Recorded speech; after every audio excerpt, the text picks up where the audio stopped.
Hello, everyone. Welcome back to yet another episode of Ham Radio, a Stranger Things podcast. We've got a great episode for you today, as usual. I'm Ashley. And I'm Jasmin. And you're tuned into Ham Radio, a Stranger Things podcast. It's a ham radio. The Cadillac of ham radios.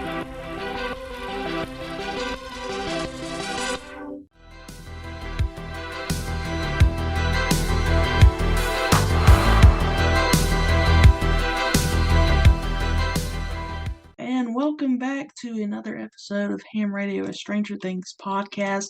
As always, I'm Ashley, co-host Jasmin, and we have, as always, super awesome episode and story for you guys today. But this one will make all of you Stancies out there really happy, because that's what we're going to be talking about today. Steve Nancy, AKA Stancy. And also, to top it off, we have a very special guest joining us today to talk about that, Jasmin, who we'll introduce later. But first, let me tell you where you can find us on the socials and where you can listen to the show. We're on Twitter at HamThrough, Instagram ham.radio.media. We have a YouTube channel, Ham Radio Media, or at Ham Radio 1983. We got a fanfic over on AO3, and the podcast is available on all major podcasting platforms, talking Google, Apple, Spotify, Stitcher, you name it, we're probably on there. So if you would consider leaving us a review on Spotify or Apple or rating, we really would appreciate that. We also now have a Discord server, which will be linked in today's episode. And as always, if you have any questions, comments, theories, concerns, or just want to reach out and say hi, we do have an email address. It's hamradiomedia@gmail.com. Feel free to reach out to us, and we would love to hear from you. So without further ado, I'm going to turn this episode, that's right, I said episode, over to Jasmin, because she's been waiting a very long time, and so is our guest, to be able to talk about this subject today. And so without further ado, I let Jasmin take over this ship. Jasmin? Thanks, Ashley. So hi, everyone. We are super excited to be bringing you a special Stancy episode today. So today we have Cammerel with us. And if you want to just introduce yourself briefly, we know each other because we're both part of the same Stancy Discord server, which is super awesome. So if you want to just introduce yourself, the floor is yours. Yeah. Hi, I'm Cammerel, longtime Stranger Things fan. I'm excited to be here. Super ready to talk about Stancy. I've been waiting to do this. I've been super excited about it. Yes, and this is a little bit, I guess, trivia for all of our listeners. We've had quite the cursed ordeal getting this episode made. My computer literally died at a point, so that was fun. That was a lot of fun. Yeah, my electricity went out at a point. It's been it's been an ordeal. Yeah. On top of that, Ashley had her power go out. I was sick at one point. Yeah, I lost your voice. Yeah, I lost my voice. Yeah, we've had rescheduling issues, all kinds of things, but we're finally here, and we're very happy to be here.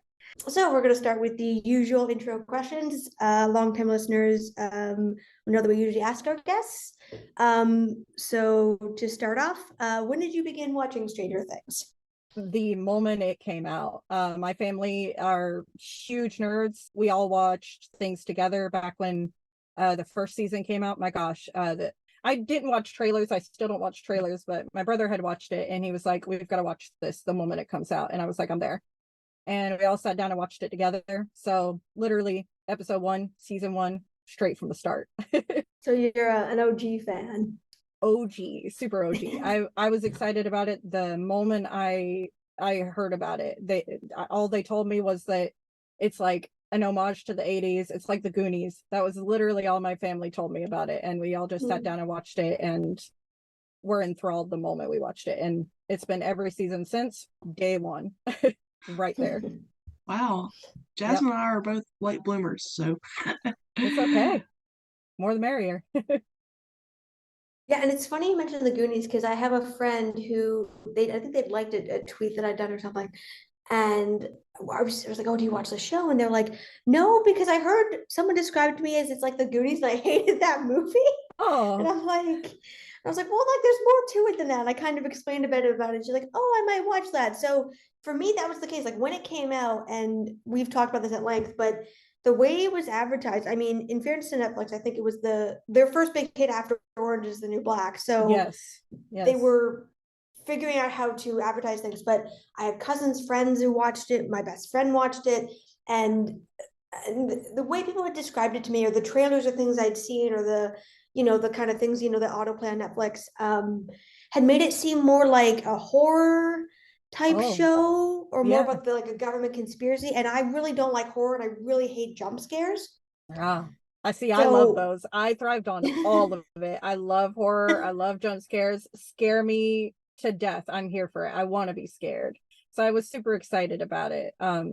But yeah, it's not exactly like the Goonies. You're right. It's not. It's an homage for sure. But Sean Astin had been in my life since quite literally then. So seeing him in season 2 was great. But yeah, it's not so much a horror. It's a little bit. It's definitely gained that over the years. But in the beginning, it's more about, right, it's about the kids' struggles. It's about their story. It's about the music. It's about that feeling of the 80s. Just the feeling. yeah, for sure. And I think so Ash and I both started watching it during the pandemic, and I Oh, got into it because so I went out to see the movie Free Guy, which I oh, Free absolutely Guy. adore. I love that Love it. movie. So Uh fun. yeah, I went to that movie because I'm a big Ryan Reynolds fan. I love Ryan Reynolds too. What an Yeah, angel. Absolute I want to angel enjoy. of a man. And fun fact, everybody, so he's currently in talks to buy the Senators, which is the hockey team for the city I live in. Oh, Yeah, the that's Ottawa awesome. Senators. Yeah, so he's actually in town right now. Not that I know him, but he's actually in town. Amazing. Um, That's exciting though. so yeah, it's very exciting. And so my friends and I are having a good laugh about like how we can meet Ryan Reynolds and yada yada. You could bump into him on the Um, road, quite yeah, literally. Yeah, exactly. be wild. Yeah, so I went to that movie, and it was one of those movies I walked out of. I actually went to see it at theaters twice, and then saw it twice more when it came out on Disney Plus. That's awesome. Which, yeah, I haven't done that for a movie in ages. Oh. And it was one of those movies I walked out of the theater and I went, I need to see the actors in that movie and the people who made it in 1,000 more things immediately. And I walked out and I was like, I know apart from Ryan Reynolds, I'm like, I know I recognize these people, but I couldn't figure out where because like I knew it and I Googled it and I was like, oh wow, they're just styled so differently. You Yeah. don't so like kudos to them on that. And I was like, of everything I Googled, I'm like, well, Killing Eve is a bit too violent for me. But then Stranger Things popped up because Joe Keery's in the movie. And so I went to Mm-hmm. my best friend who I knew had seen it. And because I remembered her freaking out about somebody named Barb a few years back off this show. Yeah. Yep. And so I was like, hey, like, you've seen this show, right? She's like, yeah. And I was like, how scary is it? She's like, there's a couple of jump scares in the first season, but after that, it's more about the mystery. I think you'd really like it. And Mm-hmm. that's how I got into it. Yeah, it's very So much, that's a good description of it. It's like a mystery. It's like hmm, them piecing it together. You get to watch them kind of figure it out, right? And it's all about watching them solve it and sort of figure it out. That's a perfect way to describe it. It's very much a mystery. I love that aspect of it. yeah, me too. And I think I was looking at, so my friend and I have watched, we get together and watch TV like twice a week. And we started doing that during the pandemic. And so she really knows like what I can and can't handle versus like other people who just giving me like wildly different descriptions. Oh, Um, so that was super helpful because she was like, yep, there's a couple of jump scares. And I'm like, yep, okay, if that's all it is, then I can totally do that. yeah. And now I'm like super obsessed and I love it so much. I love that. That's awesome. What a Yeah. great way to get into it, though. Perfect timing, Yeah. too. The pandemic, I think everybody needed something to just kind of escape into, right? For me, it was Animal Crossing at the time. I was very much one of the people playing New Horizons, but Stranger Things has always been there. I got back into it. I mean, obviously, I've over the years, but it dies down between each season. I got back into it again shortly after the pandemic. I rewatched like the whole series from the start, and I was like, gosh, I love it so much. I want to be a bigger part of the fandom. And I'd never wanted to dip my toe into it until like July last year. I was finally like, yeah, I'll see what people are around. And here I am. Here you are. Yep. Yeah, I think it was the perfect time too. I remember my friend was saying, she was like, let's look up, because I think only the teaser trailer was out for season 4 at that point, just the, Yeah. and she was like, you're so lucky, you only have to wait till next year. So I guess we must have been watching it in what, 2021? Because if it came out last year, right? Yeah, This, 2021. Yeah, so Yeah. you would have been, yeah. Yeah, because Full she was swing. like, I think she started watching, I think she saw season 1 like a little bit after it came out, and then she watched both seasons 2 and 3 when they dropped. And then so she remembers the whole, and I'm sure you do too, the whole thing where it was like, okay, like, a year from now, season 4 is going to drop. And Yeah. then she had to wait, everyone had to wait like 3 It was years. just dead silence for extended periods of time, just being there like, okay, when's it coming? When's it coming? I kind of started to assume we were just going to get it canceled kind of thing, right? They were going to say, okay, sorry, like, we don't have the funds to do it, or we're not, the actors aren't into it anymore. It's been too long. I kind of expected it to go that way, because I've seen a lot of TV shows kind of go that route where, you're waiting for the next season and then it just kind of doesn't happen. So I expected that. I hoped for, an actual, and then they started mentioning that they were doing filming and everything, and then editing took like 84 years. And I was like, okay, but it's happening. They have scenes filmed. They have like the whole thing. So it's coming. It's just it takes a while. It's worth it. Yeah, 100%. And I'm glad that didn't happen, because I know the same friend, there was a number of shows she watched where just because of COVID and how much time passed and scheduling conflicts, like it just couldn't happen. Like everybody wanted to, they just couldn't make it work for a second or third season. Yeah. So I'm glad this wasn't one of them. Because I think the people that work on it definitely could have moved on, but I'm glad they did film it and they have decided to finish it. Yeah, they stuck to it. And it's awesome, because I think it's like, it's one of the few TV series at this point that I feel like hasn't done completely wrong by its audience and has tried to stay true to itself throughout the seasons, despite changes. And you can tell they have a plan, which I like. Yes, 100%. So further to that, what is your favorite thing about the show? Gosh, the characters. I love that despite the party being like quite a few characters, like there's multiple boys, not a single one of them feels like even remotely the same person. Mike is very unique. Dustin is very unique. Will is completely unique. Lucas, who unfortunately doesn't get as much time as the other boys. He did this season, but he's completely separate. He's got his own mind, and you can very much tell each of them has their motives, their goals, their hopes and dreams and expectations. Every character feels very unique, and they give it time for each of those characters to kind of stand out in their own ways. Like, do they lack in a little bit of places? Sure, sometimes, but for the most part, every character, you're not going to confuse them with another person. Not at all. Yeah, that is a great answer. I agree with that too. I think, again, the same friend that I watched with, we talked about, we went to see that movie, what was it, The Eternals? Yeah, okay. And we didn't like it at all, because we're like, basically it was the opposite thing for us. We're like, who are these characters? We don't know them well enough. There's too many. We can't keep them straight. We can't get invested in them.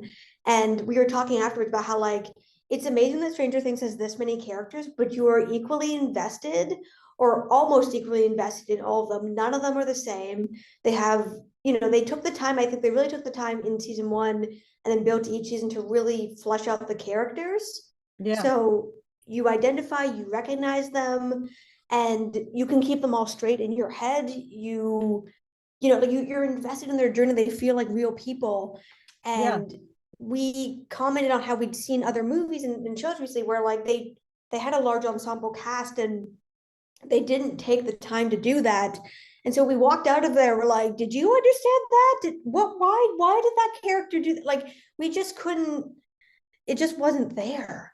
Yeah, very rarely do you see that with such a big cast. That's exactly right. Like Buffy obviously stands out amongst any other show, but the cast is very small, right? Xander, Spike, Giles. That's the main men. Like that's very limited, very tight knit. And then you've got Buffy and Willow.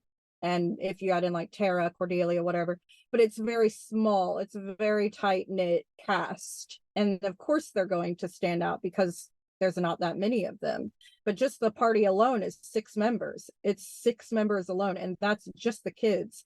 Then you add in Steve, Nancy, Jonathan, like, and it gets bigger and bigger and bigger. And you've got the adults, and they still all manage to be unique. There's not many shows I've seen that have that many characters that is able to pull off each character feeling like they have a mind of their own, and their own agenda, their own goals. Very, very few shows are able to pull that off with a big cast. The only show I can really think of off the top of my head is an extremely obscure show in Australia, from New Zealand, called The Tribe, and that has a very large cast and every single character feels unique. But they also had the time to put into the characters to grow. It's not like Stranger Things where it's like 8 or 9 episodes a season. This is more like 54 episodes a season, so they have the time to do it. Stranger Things manages to pull it off in 8 or 9 episodes. It's impressive. It's hard to do, but they do it. Yeah, I completely agree. It's a very difficult thing to do, and they definitely pull it off.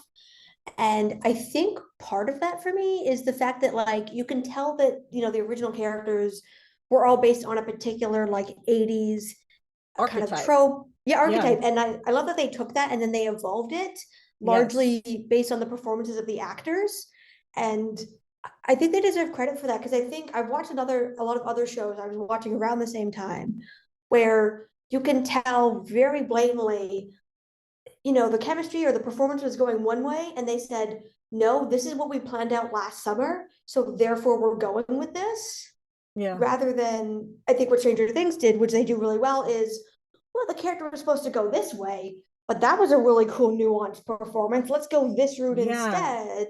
They lean into their actors' strengths. They see where they succeed and they lean into that just a little bit more. Like, even like Jonathan's probably the character that suffered the most, but even with that, they were still listening to Charlie. And I know they added a couple scenes in season 4 because of things that he wanted to see from Jonathan as a character. And those 2 scenes that I can think of that he requested himself are the 2 scenes of Jonathan that stand out the most, which was the conversation with Will when they're at the freezer, and then the kiss to Nancy's forehead. Both of those 2 scenes he requested himself, and they're the 2 scenes that stand out the most about him. He doesn't really have much character growth in season 4 at all. So they listen to the actors and they have confidence in the actors, and you can see that it's very different from Game of Thrones in that way. Speaking of a big cast where the characters don't get as much as they deserve, at least the Duffer Brothers, they take the time to respect their cast and to take their opinions and their feelings and their strengths and lean into it, all of it. It's refreshing. It's really nice.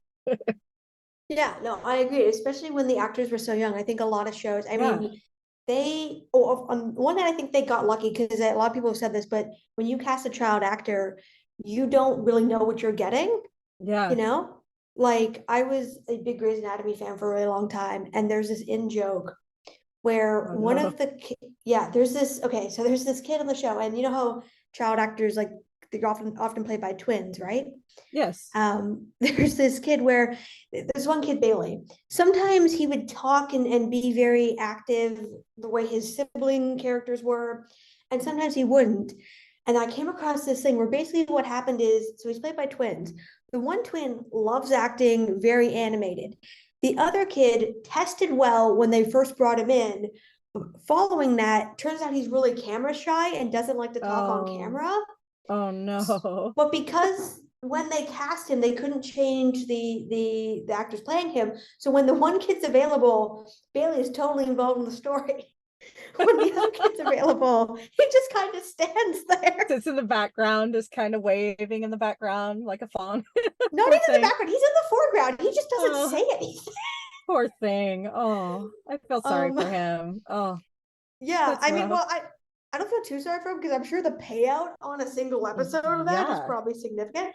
But to the end, like they didn't really know what they were getting. Just because somebody Yeah. tests well doesn't mean that's going to show up on camera.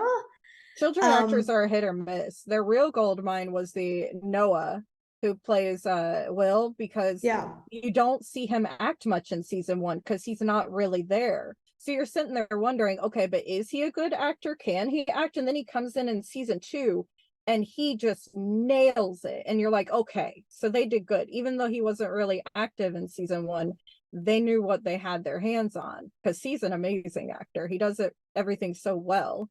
They and to get that 6 times over, that's impressive. That's hard to pull off. Really, that it just a lot of things working for them, honestly. Yeah, I think Noah and Millie are the two that like Millie. Mm-hmm. yeah, where I mean they've spoken about how, you know, like they so much of who Eleven was and is was formed off of like her entire what's so iconic, even just her she expresses like they said it was hard to cast because she doesn't really talk much in the first season. It's all facial, right? It all is Mhm. happening in her eyes. And I've seen her audition tape.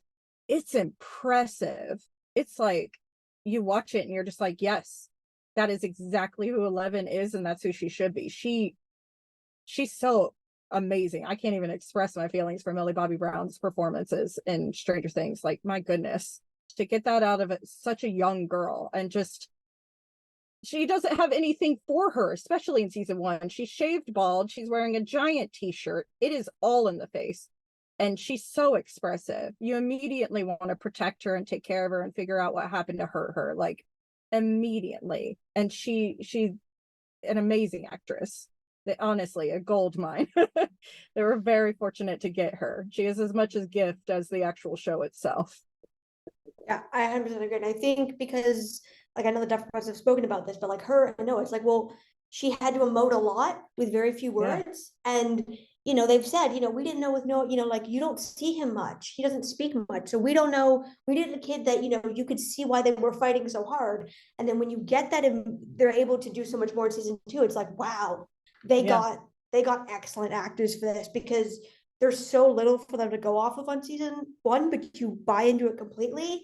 And then season 2, they really shine and they just keep shining. And you're like, wow, like that's impressive. Like it is. It really is. And like that's not just to undershadow any of the other like No, younger of course actors. not. Like Sadie herself, like absolutely amazing. She's incredible. Gayton, I love him. God, he's like a ball of sunshine, especially in the first 2 seasons. That smile, just I love him so much. He's adorable and can sing. My goodness. So they, it's a great group of kids, which is something that is the most important because child actors can, as you said, like a perfect example with Grey's Anatomy. A child actor, a bad one, can really ruin things or take you out of it and stop you from being able to suspend your disbelief, which you're doing a lot with something that involves, you know, interdimensional creatures. Yeah, 100%. I agree. So shifting into what we're here to talk about today, why are you a Stancy shipper? I know the answer to this, but for all of our listeners out there, or I think I know the answer, I guess I should say, but for all of our listeners out there. It's hard being a Stancy shipper just in general, not because of the actual characters of the show. It's hard because the fandom, especially the louder part of the fandom, the very active part of the fandom, can be very overwhelming. I shipped them right away. Steve is charming. Nancy is amazing. I don't know. Their chemistry is unlike anything because I don't normally ship like, okay, this is gonna sound niche, but I don't normally ship just a guy and a girl. I need something more. I need like intenseness, right? I need like something, you know, like Spike and Buffy is a great perfect example, right? There's that the pain from it, from him being like a vampire and her being the vampire slayer, and he's killed 2 sisters before her, you know, that I need more from it. But Steve and Nancy are extremely not simple, but they are simple in their own way. There's something charming about the way that he just loves her intensely.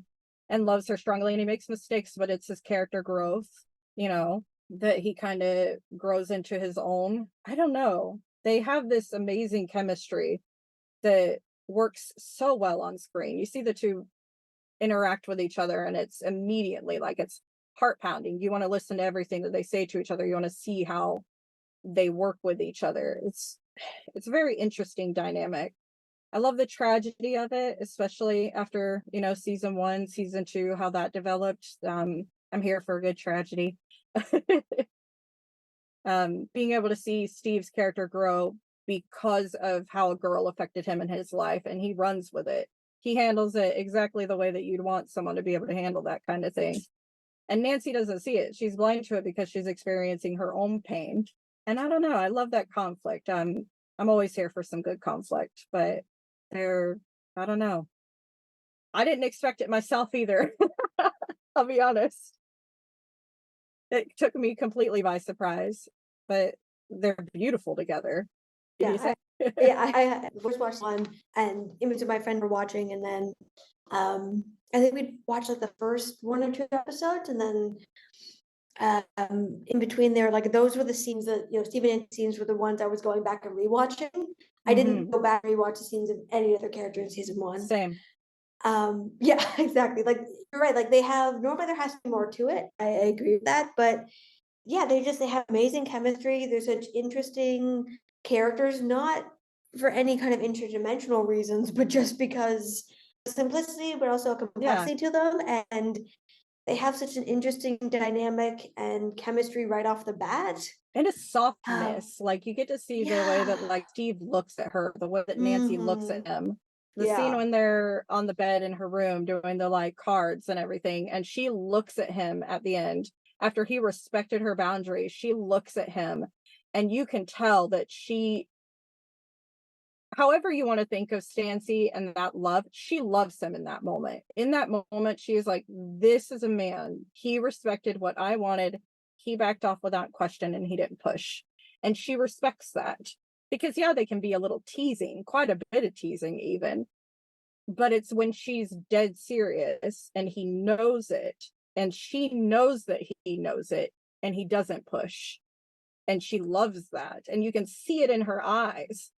That kind of chemistry, you don't get that kind of softness from people who aren't genuine about what they're feeling. And it just, I don't know, it's beautiful. Yeah, I 100% agree. And I think it's because of that too, that like that frames it. I know my heart always breaks for Nancy and Steve the way that Barb died. Because like I love Barb as a character. I know people have feelings about that. But just the fact that I saw, I'm sure you know the post I'm talking about, but that post on Tumblr where it's like 10.2K words about Stancy. Do you know the post I'm talking about? I think so, yes. Yeah. There's a line in there where they talk about, you know, the first time Nancy is vulnerable with somebody, it really vulnerable, it backfires because Barb dies. Yeah. And the fact that, you know, there's, you know, the scene where they're studying, right? Like you said, like he, you know, she sets a boundary there. He respects it. You can tell in that moment that she sees that, oh, the feeling is mutual. This whole King Steve thing is just an act. He really does care. He really is listening. He's respecting that boundary. He sees me as a person. It's not just about sex, not a obviously, because conquest. otherwise Exactly. he would have pushed it. Yeah. Exactly. And I think that's ultimately why, you know, she goes to the pool party and for all the stuff she's saying to Barb and, you know, in her diary and, you know, trying to pretend like it's not that serious because, you know, she's basically lying to herself. You know, we're going to get into this, but for all of that, I think that, you know, at first you can kind of interpret that as she doesn't want to go farther with him. She's not that serious about it. But then we see, no, she just really needed to study for that test because she values school and getting into a good school and all that stuff. When the time is right, when she's like, all right, I aced that test, moving on, she is ready to be vulnerable with him in that way. Exactly. And I think he responds, you know, the way that's the thing too. He responds the way you hoped he would, you know, where he's just as into it as she is. He's just a bit on her, in awe. Oh my God, in awe of her, you know. He's a perfect gentleman. I mean, I know a lot of people don't seem to understand how that aspect works of it in that scene because a lot of people like to see it and twist it into something that it's not. But if you take 2 seconds to look at her body language the entire time, he's leaning into her, he's teasing her about the shirt, she's smiling the whole time. There's a softness in her eyes. She's receiving everything he's putting down. Even if she's like teasingly pushing back and saying, don't do that, she would put her foot down for real if she did not want that. And he leans in and she's smiling and they kiss, she's still smiling. It isn't until she realizes that he might push for a little more that she's like, no, I'm not ready for this. And that changes the moment. You can see it in them. It's very clear how she's feeling about him in those moments, and he respects it completely. He's a perfect gentleman. As far as I'm concerned, that's what you want. You want the teasing, you want a little bit of pushing, and you want him to back off the moment you tell him, no, this isn't okay. Yeah, exactly. And I love that about their dynamic. And I think that's something by comparison, she doesn't have with Jonathan, where Yeah. like from the beginning, they have this gentle kind of teasing, kind of flirty, kind of like, oh, I don't want that. Like, oh yeah, sure you do. Like that whole kind of thing. But we see early on that like when she sets a boundary, he respects it. So he's He not doing respects it to be pushy. He's just doing it because that's what they do, right? Like Yeah. they're just teasing each other in like an affectionate way. And I mean, you think see that's it what even in season 4 after they've been broken up for 2 years. The revolver comment, and she's like, you almost deserved it. And she's smiling at him, and he looks at her and he's like, oh my gosh, okay, yeah. He's like immediately like, oh, we're back at this. Okay, right. This is like back in season 1. We're at this again.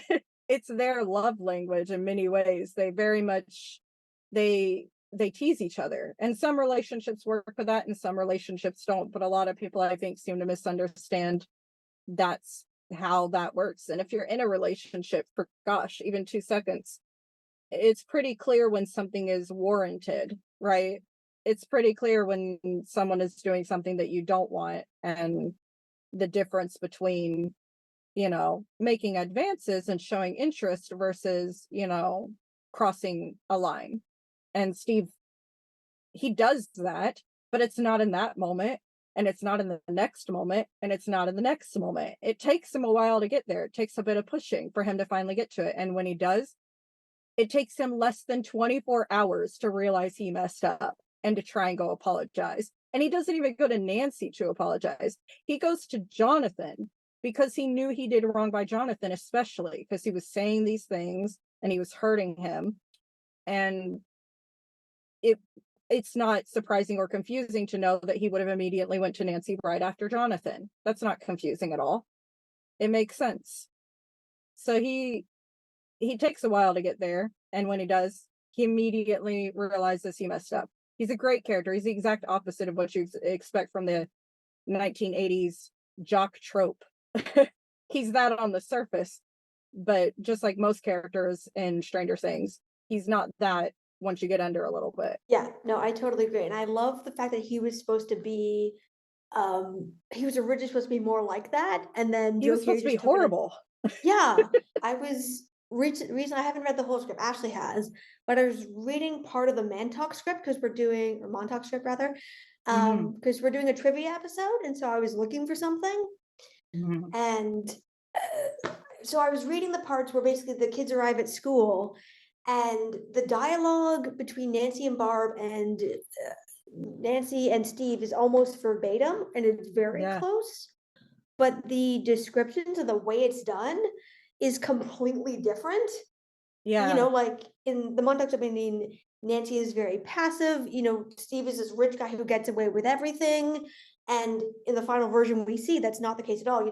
Nancy's an active participant. She's a character in her own right. She's doing her own thing. She has goals. Yeah. She is like, especially the night that, they have sex, she is very much the one that initiates everything. He's ready to turn around and he's probably assuming, okay, well, we might kiss a little bit and then maybe go downstairs and watch a movie. She's the one that's asking him, look at me, turn around. She takes off her shirt. It's all her.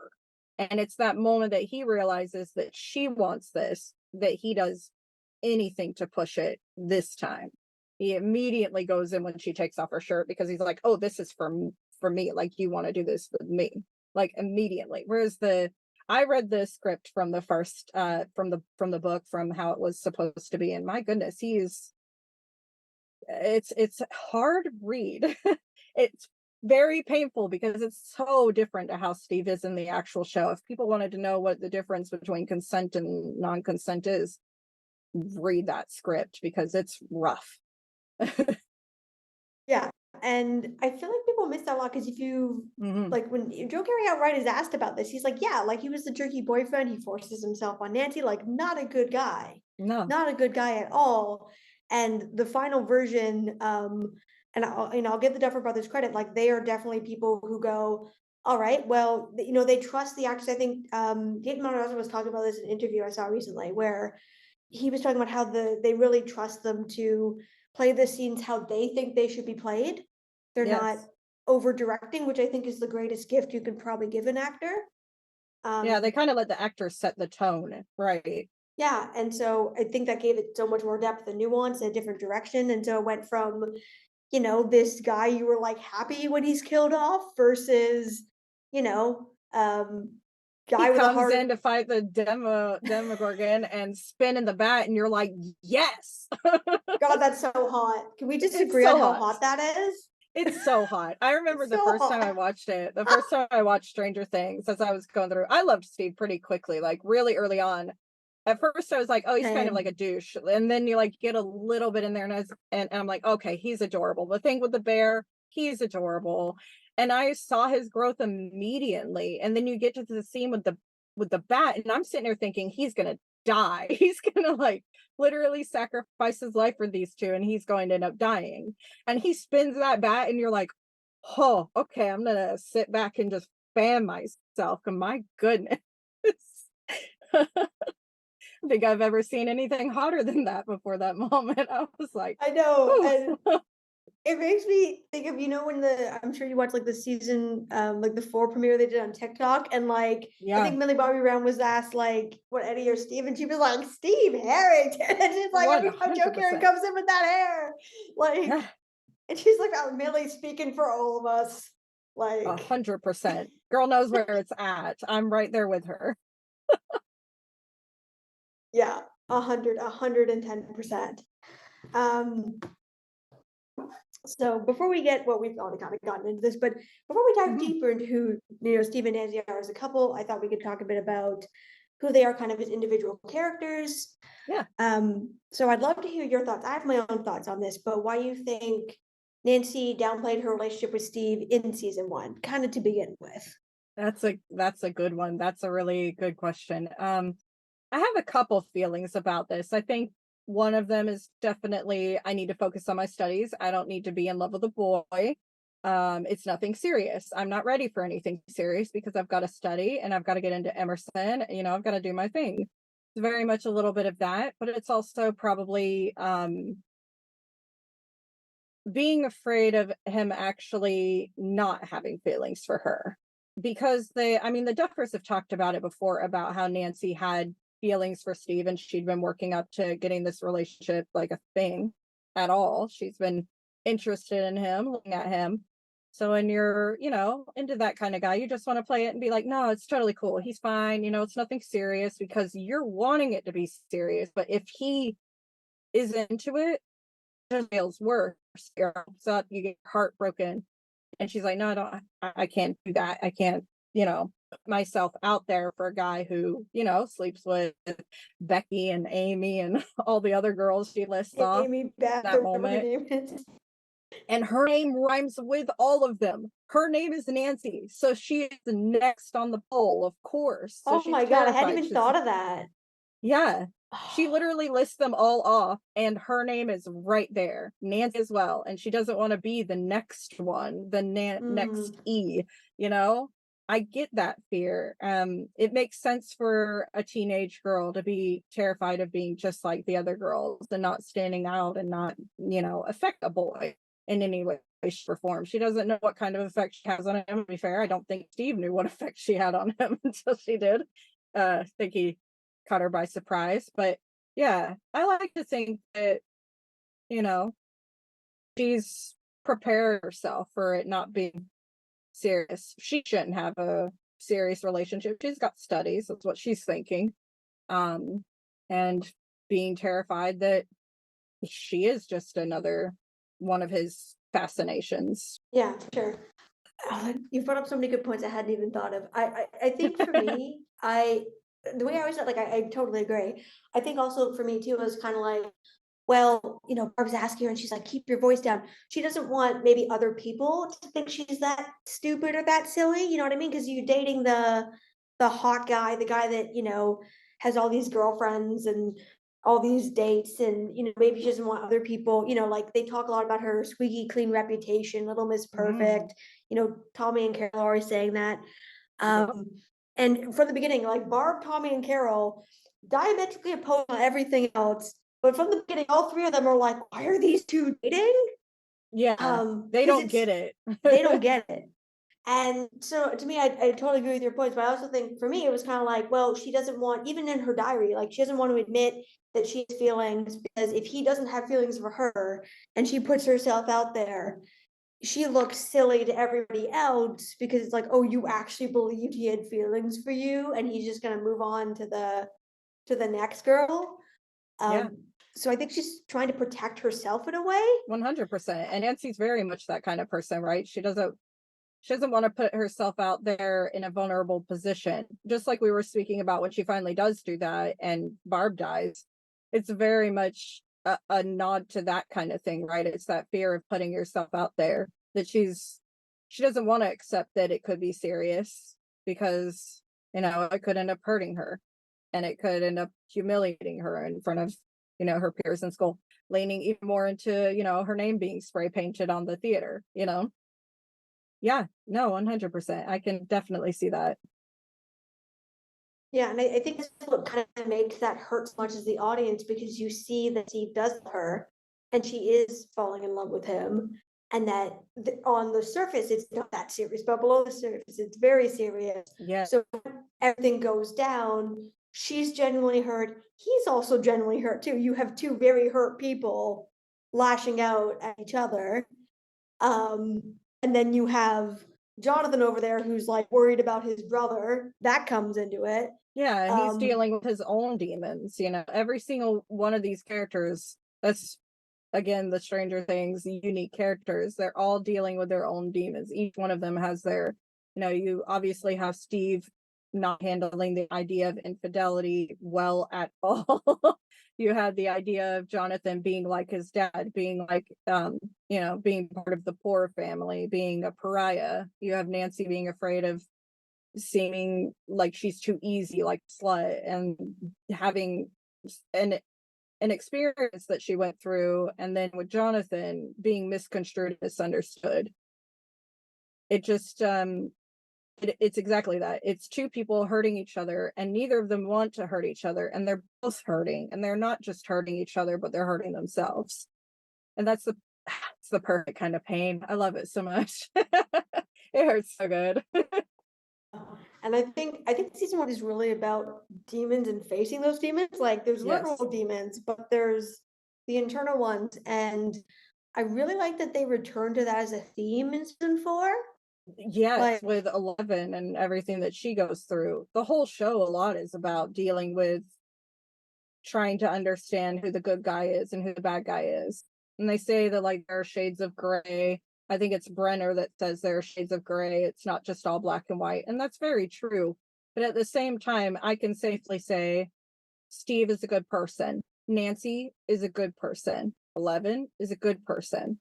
They mess up sometimes, but none of it is ever malicious. None of it is ever meant to really do damage. And they make mistakes and they own up to those mistakes. And then they grow and they learn. Nancy's a perfect character to see that. She's handled guilt since the beginning of the show, and you see her still dealing with it in season 4. Does she handle it great? No, she gets hurt. She gets hurt again. She gets all of these old wounds reopened. And she's such a strong character. If that had been season 1 Nancy, I can't imagine what kind of damage that would have done to her. But season 4 Nancy is immediately like, we're going to go in there and we're going to kill him. We're going to deal with it.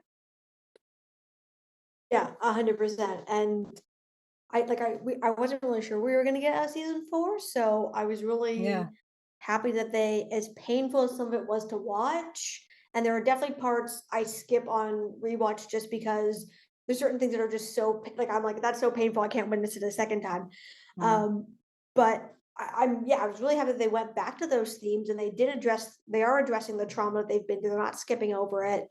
And I think we also see we see that, the build over time. Because towards the end of season one, Nancy's saying to Jonathan, like, I want to finish what we started, I want to kill it. Yeah. And he comes back to that. She's like, we're going in there. And everyone else is like, I don't know. And she's like, no, we're going in there. I don't want it getting to Mike. I don't want it to getting to anyone else.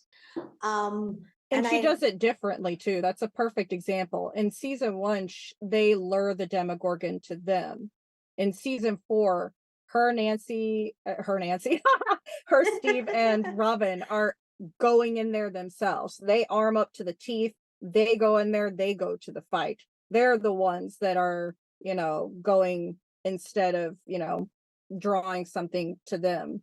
It's very more offensive, and I love it. I love being able to see her grow that much and she still, yes, very much wants to get the job done, but she's a lot more proactive. She's ready. And not only that, but she has so much confidence in herself.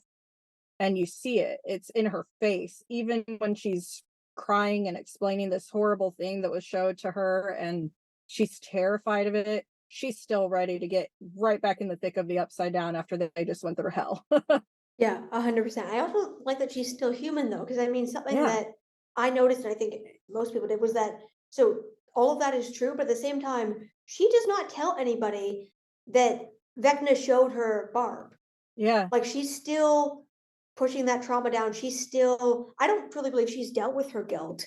No, I think Really, she still because very much has to. I think yeah, it's definitely been brought back up to the surface for sure, and reminded her that she's not over this, that it's still there, that, that trauma that she experienced is still something that she hasn't faced properly. I'm hoping that she's going to handle it in season 5. I mean, I assume they would. I assume she kind of has to. Like, I don't know. I mean, one thing I do like about the setup from season 4 is while it was sometimes frustrating that it was so much setup, and we thought we were getting that payoff in volume 2, and sometimes we did, but a lot of times we didn't.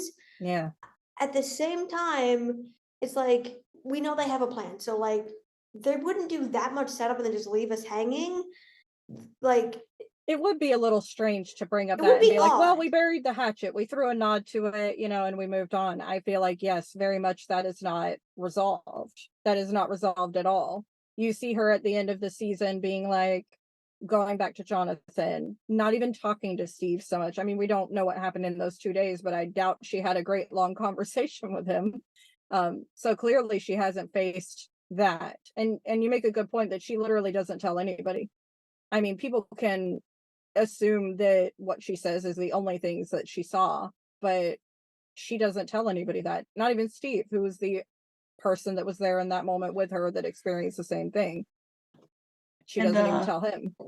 oh, sorry, didn't mean to cut you off there. No, But you're good. you just brought up a good point that I think about often when I rewatch season 4. But at the very end of season 4, chapter 9, when the pizza gang gets back and Yeah. and Nancy sees Jonathan for like the first time in probably many months, and after everything's going on and all her feelings being all over the place, when she sees him, she looks like she's literally about to crap in her pants because it's like, oh my gosh, I didn't know he was going to show up. I thought he was in Lenora. I mean, obviously at that point she's thinking, well, he's, if he's in Lenora, he's safe and whatever. But now it's like, well, if he's here, then obviously he knows what's going on and everything. But also because I've kind of been flirting with the Steve-O and all that, and we haven't really talked about everything. So I just thought I had to bring that up because it's subtle, but it's kind of funny when I It's watch very it. much there. You see, yeah, very much you see I've got to confront this. And even then, she still tries to bury it because she's like, let me say as little as possible and try and sell this lie. When he asks her, are we okay? You can see her, oh, I've been duped. And she's like, yeah, we're good. And you can see that, no, they're not good. She's not good because Nancy's a horrible liar. And So you can horrible. They both It's- are actually. Her and Jonathan are shit liars. they're the worst liars. And the sad part is what really, I mean, I'm not a huge Jancy shipper, I'll be honest. But you can see that Jonathan doesn't believe her in that moment. Charlie plays it really well. Charlie Heaton, the actor for Jonathan, you can see that he's like, yeah, we're good. He's hopeful that he wants this to be true, but you can see that he doesn't believe her. He just is scared to approach it in any way because Jonathan is obvious all about burying it until it dies a slow, horrible death. Yeah, and Nancy in that same moment when she asks him, "Did your acceptance letter come yet?" And he's like, "No, it hasn't come yet." I mean, you can tell like she kind of believes him, and he's Yeah, like, she he wants looks to. like, "Wow, she believes that." She believes that? Okay. He's just relieved that she's falling for it. And I kind of want to think that Nancy isn't falling for it, but she wants to fall for it enough that she does in a way. But there's definitely that tickle in the back of your brain, right? That's going on for both of them. Yeah. It's definitely a conversation for, season 5, something that's going to happen. Exactly. And speaking of which, I mean, Jasmine and I, we've talked about this before. I actually, brought this up to her, which all this is really, amazing because I'm not as into the relationship side of the show, as opposed to more the lore. Yeah. But, I was doing a lot of research about, Vecna and more D&D stuff. And also I was thinking about the library, in Stranger Things, especially in season 4, how it seems like it's a pretty big deal moving forward. And actually found out that there is a library in D&D that is tied to Vecna, and it's the Library of Secrets or something like that. Oh.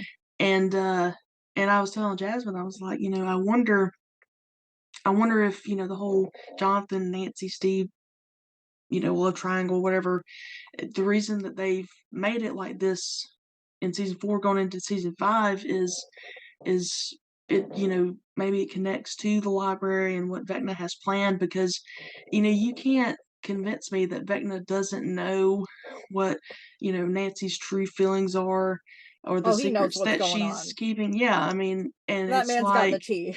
yeah, and I have no doubt that he would definitely want to use that as ammo. Yeah. So that's the only logical explanation that I've come up with. Why Good point they've, to the secrets in the library too, because yeah, like the scene with Robin and Nancy in the library and her being like, I just want you to know that me and Steve, we're not together. That conversation happens in the library as well. So yeah, interesting. I'm here for it, honestly. yeah. And if it's not that, then I really hate that they have decided to bring about all this in the penultimate season. I mean, I hope it at least leads to something rather than just a plateau with something that Yeah. was meant to get everyone excited, and then it just, fizzled out, or they just needed to add a little something for Jonathan because he didn't really do much I in feel like season they 4. wouldn't. I just feel like the Duffers aren't ones to waste space like that. I I I don't see them dropping it off like that. I see them definitely. I mean, the tease at the end of season 4. There's a reason why they show the scene with Nancy and Jonathan at the end. We didn't need that. We didn't need that at all. They could have left it at the forehead kiss and never had them have any kind of conversation. But they show you this scene to show you this is unresolved. This is still happening. This is going to come. And whether it's going to be like a big thing or something kind of small that happens a little bit over the episodes, it's definitely coming back up. Otherwise, I mean, I don't see as a creator why you'd include that last moment, that last scene where, especially where Jonathan says the whole insult about Steve, like who would have been here, like taking care of the kids, Steve. And he makes that, and they didn't have to include that. They could have just included a conversation about the lawyer and about like, how things go here, and her being like, "Well, I'm glad you weren't here," that kind of thing. They didn't have to add this stuff in, which they did, and I feel like that's completely intentional. It would be outrageous if they did nothing with that. Oh Be yeah, crazy. definitely. Also, another thing that I noticed too at the very end of season 4 is also in the same scene when the pizza gang returns and Nancy and Jonathan, hug each other. Steve is openly upset that uh Openly that upset. that this is happening, and you can kind of see Robin kind of patting him on the back like it's okay, buddy. Yeah, It's that funny. moment was It's sweet. yeah, and like I like Steve and I like Nancy, but I mean I'll be honest with you, I don't like them quite as much as a couple as opposed to them being individuals. I feel like they're much better when it's just Nancy and Steve, not Nancy and Steve. You know what I mean? I think it's hard to feel that. I mean, I definitely get where you're coming from, but I mean, I have to stand up for my ship, right? But as a person, I think the Steve we know now and the Nancy we know now are not going to be Stancy from season 1 or season 2. It is going to be completely different piece together. Steve is totally different. Not just different from season 1 Steve, he's different from season 3 Steve. Like, he's come into his own in a very big way. In Hawkins, he was the oldest person there that knew about the Upside Down at the time when season 4 happened. He was the oldest person there. He was the only most responsible person there other than Nancy. That was it. That was all they had. Joyce was gone. Hopper was supposedly dead. Like, they didn't have anything else. Steve and Nancy are the start of the line and the end of the line, and that's it. That's all they've got. And you can tell that he handles it in a way that he definitely would not have handled it better in any other season. He's a different person. Nancy has kind of been more of a gradual grow, right? She's very much on this same track, getting up to a certain point. They're different. They're individuals. I can't imagine the relationship being even remotely similar to how it was in season 1 and 2 at all. Yeah. Yeah, I agree. But I just I mean not that, it's you're wrong about that. Like I definitely agree. Like Steve is definitely the most improved character on the show, no doubt. Yeah.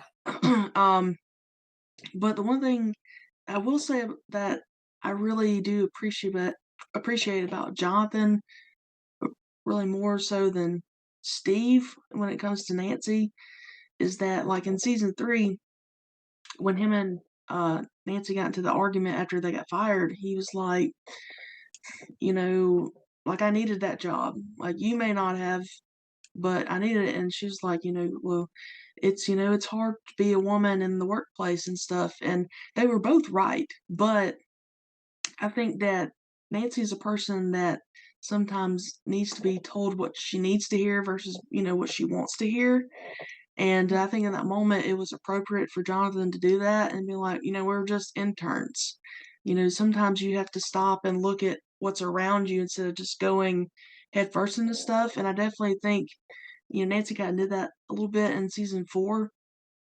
And I just, so far, like Steve, I haven't really seen Steve being the one, you know, that would be willing, to tell Nancy, like, hey, I mean, we're gonna die if we don't figure out, what to do with Vecna or whatever. And I've so I got will 2 for say, you.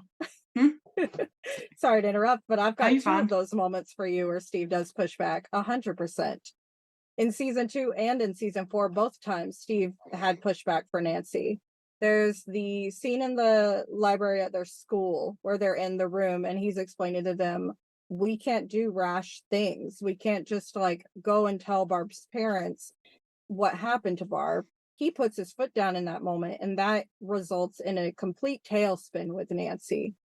He does push back in that moment. So he's definitely not uncomfortable with putting his foot down. Even in that moment where he sees she's struggling, he still puts his foot down. It doesn't result well, but he is comfortable doing that. And there's a second scene in season 4 when Nancy says that she wants to go and fight Vecna. Steve pushes back there immediately. He's like, no, we're not going back there. After what just happened, no, we're not doing it. Does he end up folding in the end? Yes, but it's mostly not just Nancy that ends up with him agreeing to go back there. It's a little bit of Max. It's a little bit of Robin, and Dustin. So he ends up folding there, but he's not uncomfortable with pushing back with Nancy. And I think she needs that, but I don't know. I guess I see the scene between her and Jonathan a lot differently than most people see it. That scene absolutely broke my heart because I don't see Jonathan as being a person who's going to give any gift to her at all. He sees his problem as bigger than hers because he's been living with it his whole life, and he doesn't see that she's been living with her problem her whole life too. And he just says, you can't see this side that I'm poor and that I needed that job. And when she's upset, he says, yeah, we'll join the club, as if she hasn't been there her whole life. And I don't see him giving her any opportunity to be an equal in that moment. So I don't know. I guess I see it differently. And that's our show. If you like what you heard today, be sure to subscribe and tell your friends. Our theme music is provided by Neon Nights, and our sound editing is provided by Ashton Cooper. Thank you for listening to this episode of Ham Radio, a Stranger Things podcast. Please join us next time, same dial, same time. Over and out.